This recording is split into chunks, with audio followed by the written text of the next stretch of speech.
number 53 and 54 by Robert Kanigher and Joe Kubrick. However, despite the talents of these war comic greats, these stories were mostly generic.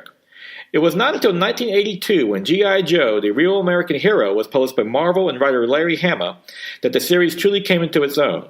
The comic was part of the relaunched G.I. Joe toy line and cartoon from Hasbro, now featuring a larger roster of characters and a plot, which featured the tales of the elite combat unit G.I. Joe, who were tasked with fighting the terrorist unit organization Cobra, complete with numerous individual action figures and vehicles. Larry Hama was originally hired by Hasbro to write the character cards of each figure that was sold with, detailing their background and fighting capabilities. However, what was fortuitous about Larry Hama was that he was a Vietnam veteran himself who served in the Army from 1969 to 1971, where he became a firearms and explosive ordnance expert. Thus, he knew what he was writing about.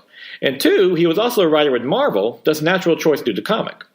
What resulted was one of the best comic book runs in the 1980s, with Larry Hama writing much of the 155-issue run, delivering character-driven, serialized stories that hold up to this day.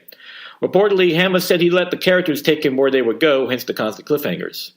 He would also do numerous experimental issues, such as the classic Snake Eyes story, which is told without word bubbles to mimic the Silent Assassin, and in 1985, it was Marvel's highest-selling comic book. Hama's run remains the definitive take in the comic and toy line. Many critics still sided over the cartoon series, and he was even given a cameo in the live-action G.I. Joe Rise of Cobra movie in 2009. The comic itself continues to be revived to this day, most recently by IDW, who began to do reprints in 2009 of the classic series. Back in the Korean War front, Combat Kelly and the Deadly Dozen, which is set in the conflict, with the title character described as a commie-killing infantryman and a gold-bricking, girl-crazy, chow-gulping, battle-batty GI, that's a description, was originally a World War II veteran whose first comic appeared in 1951 and ran to 1957 for 44 issues. He would appear sporadically, notably in 2 issues of Battle, before being revived in 1972. The series would run for 9 issues, ending with everyone in Kelly's squadron dying. A blatant ripoff of Combat was Combat Casey, which premiered in 1953 in War Combat number 5, which would change its name to Combat Casey with issue number 6 and ultimately ended with issue number 34 in 1957. The character would later appear in Combat Kelly number 17 in 1953 and later in Battle 61 in 1958. Another left off was Battle Brady, who appeared in Battle Action number 5 in 1952. Created by Hank Chapman and artist Joe Manley, it would later appear in issues number 6 through 7, 10 and 12, before getting his own title, replacing Men's Action with issue number 10 in 1953. Marines in Battle number 1 in 1954 starred Iron Mike McGraw and Gunny Gorski at Atlas. By issue number 2 of the series, it featured Devil Dog Dugan, a gung-ho Marine whose humorous exploits were the first drawn by Jim McLaughlin. The character would get his own series in 1956, which would later become Tales of the Marine with issue number 4, and then The Marines at War with issue number 5, before ultimately being canceled. Rock Murdoch, a.k.a. the Fighting Jareen, appeared in Marines in Action number 1 in 1955 by Ross Andrew and Mike Esposito, and for 14 issues fought the North Koreans and the Chinese forces with his sidekick Scuttlebutt before resurfacing in issue number 23 for one final clash. True Stories once again followed the conflicts, with Real Life Comics number 58 by Nador Publishing featuring Action Over Korea in 1951 about the heroism of Ensign Ray Sanders and Lieutenant Bill Stevens. Warfront by Harvey claimed to be a true war expose, but at best was misleading in its claims. It ran for 34 issues before ending in 1958, but for most of the stories differing little from their fictitious counterparts. True War Experiences also ran at Harvey in 1952, and like Warfront, only claimed to be true. However, an actual true life stories were the Medal of Honor Special in 1994 by Dark Horse and Doug Murray. It would last for 4 issues about Lieutenant Thomas Hundler, the first to win the Medal of Honor for service in Korea. The Cold War, like other entertainment, would be ripe for comic book stories. Atom Age Combat was released by St. John's in 1952, dealing with the prospect of nuclear war carnage during the Cold War, and the series ranged from the realities of long-range nuclear war to science fiction. It lasted for just 5 issues, then went to Fago in 1958, where it lasted for another 2. Another comic book dealing with the subject matter was Atomic War by Ace Periodicals, which offered a pessimistic view of nuclear war, even proclaiming in an editorial in issue number 2 that the series' intention was to prevent this from ever happening. The graphic novel When the Wind Blows by Raymond Briggs and Hamish Hamilton dealt with nuclear fallout, taking its lead character from the 1980 strip Gentleman Jim. A simple-minded janitor, Jim has the utter faith in the powers that be, even after he's dying from radiation sickness as the result of nuclear fallout. An animated film was adapted in 1986, continuing Briggs' theme that the powers that be have no care for the ordinary man. Vietnam will be a thorny subject, as the unpopular combat soured the public on the war in general, especially the war comic book genre. Nevertheless, some comic books did deal with the subject head-on.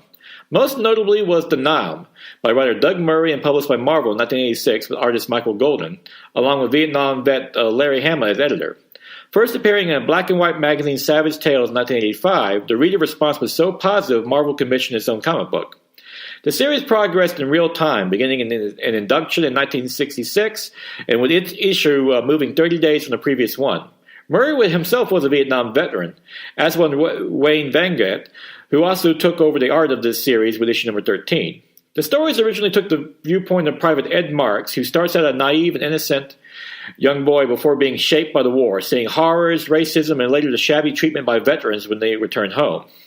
The character Marks would later become a journalist, and while the series was noted for being apolitical, showing the war as it was and what the soldiers went through, letting the readers make their own decisions. It would last for 84 issues until 1993 and even incorporated the Punisher, who was originally a Vietnam vet before being retconned for modern times, into the last issues. But it was the beginning of that run that cemented the comic as one of the greatest of the war genre, and which won the Jack Kirby Award for Best New Series in 1987. Another comic from a veteran of the conflict was the writer-artist Don Lomax, who did the Vietnam Journal by Apple Comics in 1987. Lomax took copious notes during his service, stating he went into the war trusting everyone, but would come out trusting no one, especially his own government. This would fuel the stories of the comic book and didn't shy away from the violence, with the comic being one of the most gruesome of any Vietnam comic book, such as the leg of a helicopter pilot coming off in issue number 7 from horrendous burns when a medic tries to attend to him. The series also featured a recurring character, CIA agent Henry Ryan, who didn't seem to care what happens to U.S. soldiers, whether being wounded or killed, as long as the mission was carried out. Scott Needhammer would represent Lomax himself, a war correspondent who was nicknamed Journal by the troops due to his habit of taking notes. He will be featured into some harrowing events, such as in issue number 11 when he helps a woman deliver her baby, who is the sister of a Viet Cong soldier harassing him. The comic also carried text pages expanding on the background of the conflict, along with features on soldiers still believed to be held captive after 2 decades. Vietnam Journal would be followed by 2 miniseries in 1992, focusing on the Tet Offensive, and in 1993 with the Battle of Khe Sanh. Lomax also did a miniseries High Shining Brass about the Vietnam exploits of Robert Durand, who operated behind enemy lines and even contributed to Marvel's The Nam in its last issues. It was during the Vietnam War that the term Green Berets, best known for the U.S. Army Special Forces, became popular with the public. Established in June 1952, the unit was created as an unconventional warfare unit tasked with working behind enemy lines and training insurgents, while also providing reconnaissance and counterterrorism duties. The unit would be featured in comic books, though some took them a little less seriously. Todd Holton, Super Green Beret, was in 1967 by Lightning Comics about a young kid, Todd, who changes into a magic green beret that travels to Vietnam and even the past. He was similar to Captain Marvel, but would only last for 2 issues. A more serious effort, Tales of the Green Beret, appeared in 1966 by Robin Moore, which is a comic strip adaptation of the 1965 novel The Green Berets.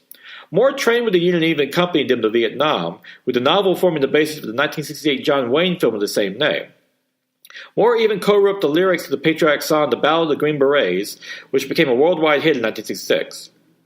With the strip, it was actually Jerry Cap, the brother of Lil Abner, creator Al Cap, who wrote it while Joe Kubert provided the art.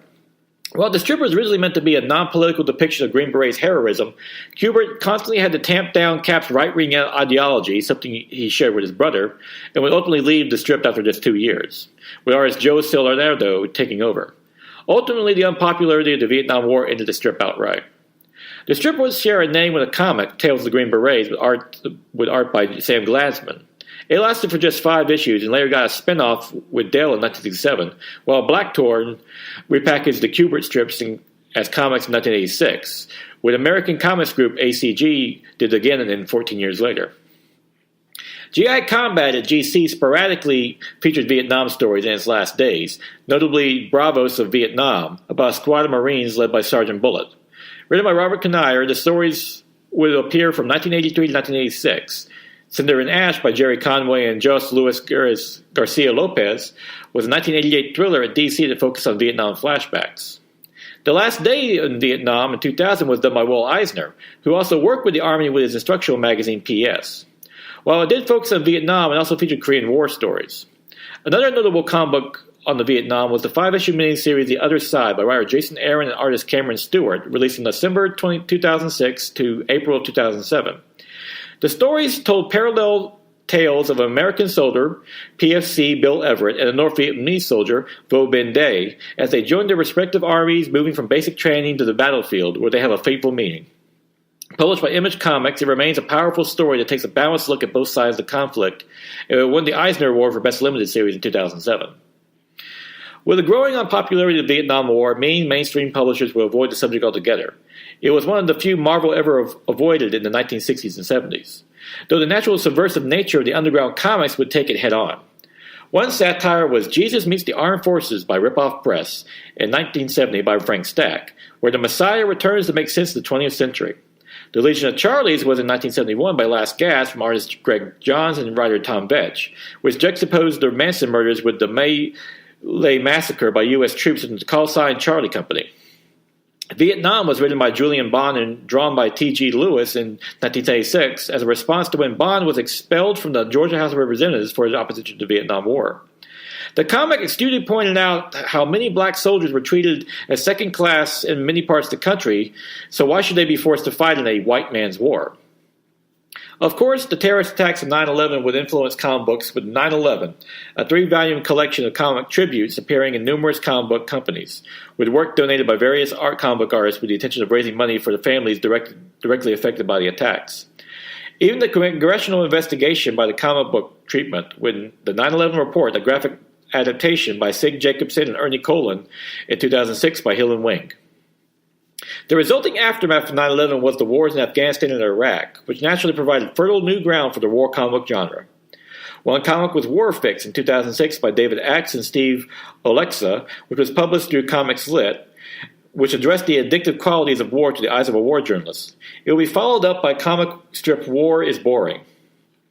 The Israeli-Palestinian conflict has also been addressed in comic books, with Palestine in 1993 by Fantagraphics by Joe Sacco, which highlights the everyday oppression and persecution of both sides of the divide. Exit Wounds was published by Drawn and Quarterly in 2007 by Rutu Modane, about Kobe Franco, who searches for his missing lover and the father amid a series of suicide bombings in Israel. The acclaimed graphic novel was the best of 2007 by Time magazine, and in 2008 won the Eisner for Best New Graphic Novel. While the United States' involvement in Afghanistan series seems fairly recent due to 9/11, war has been ever-present in the country for over 100 years. The Wolf of Kabul was published by D.C. Thompson and about Second Lieutenant Bill Sampson of the British Intelligence Corps, disguised as a native who goes on numerous adventures with his servant, Chung, whose weapon of choice was a cricket bat, which he calls Clicky Bat, while operating in what was then India's northwest frontier. He first appeared in 1922 in the prose story The Wizard, and then made his comic debut in 1961 in the Hotspur in issue number 102, where he continued to appear in weekly until 1975. 6 years later, Sampson and Chung would appear in Buddy, while The Young Wolf, a prequel to the series focused on Sampson's childhood, will appear in 1974 in Warlord number 1. 303 by Garth Ennis and Jason Barrows was published through Avatar Press, a 6-part series focused on a Russian Spetsnaz colonel investigating a downed plane in Afghanistan that also attracts British and U.S. forces. The title and the story was really about the .300 caliber Lee Enfield bolt-action repeating rifle, one of the classic firearms of all time that, despite being almost 100 years old, is still effective.